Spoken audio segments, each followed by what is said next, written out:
আমি একটু এরকম বই বানাবো। বইটার জন্য আর্ট পেপার নিয়ে নিয়েছি।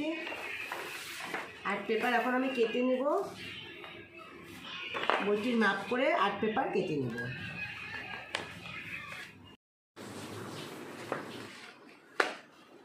আর্ট পেপারগুলো কেটে আমি বইয়ের সাইজ করে নিয়েছি,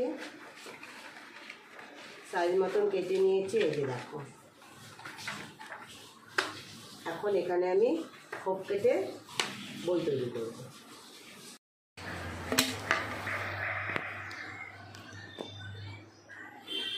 আমি এখন ম্যানেজমেন্ট করে কেটে নিচ্ছি, এই যে খোপ করে নিচ্ছি। তারপরে এর মধ্যে সিনারি, এটা ফন্ট, এটার মধ্যে আমি আঁকবো সিনারি কিছু। আর এখানে আমি বর্ণ পরিচয় বইটি বানাবো। এখানে সরিয় সরিয়া এরকম করে প্রত্যেকটি অক্ষর আমি এখানে লিখব। লেখা হওয়ার পরে আবার তোমাদের সাথে দেখা হবে। বইটা কেটে রেখেছি, আমি ঘর করে দিয়েছি, এখনও অক্ষরগুলা লিখছে। কি লিখবা, ইলিশ? আচ্ছা লেখো, কেন ওকেই বানাতে লাগবে, ওর প্রজেক্ট। খুব মন দিয়ে প্রজেক্ট বানাচ্ছে।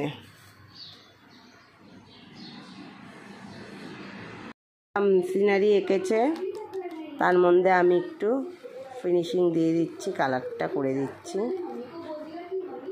এটা আমি বইয়ের ফন্টে লাগিয়ে দেব। আর কত দেরি কমপ্লিট হতে? এবার মনে হয় কমপ্লিট হয়ে যাবে। হয়ে যাবে? হ্যাঁ। দেখি। ও আচ্ছা, ফিনিশিং দিচ্ছ? হ্যাঁ। দাও।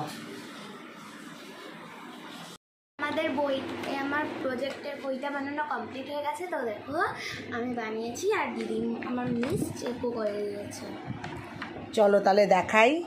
আমরা বইয়ের নাম দিয়েছি এসো শিখি স্বরবর্ণে ছন্দ। দেখো বই, আমার আইডিয়া ছিল আমার। আচ্ছা, এই দেখো আমরা সরিয় সরিয়া রস্যই দীর্ঘই দেখো একটা করে অক্ষর দিয়েছি আর ছবি লাগিয়েছি, সঙ্গে লিখেছি। এটাই ওদের প্রজেক্টে ছিল। কেমন হয়েছে বইটা তোমরা একটু বলো। আর আমাদের ভিডিওগুলো যদি ভালো থাকে, ভালো লাগে তাহলে তোমরা মানে চ্যানেলটাকে সাবস্ক্রাইব করবে আর লাইক করবে, আর কমেন্ট বক্সে কমেন্ট করে জানাবে আমার বইটা কেমন হয়েছে। অবশ্যই করবে, একদম করতে ভুলবে না কিন্তু। তো চলো দেখাই বাদবাকিটা কেমন হয়েছে। দেখো তো কেমন হয়েছে। আমার মেয়ে সব লিখেছে, ছোট ছোট হাতের লেখা তো বাচ্চাদের। দেখো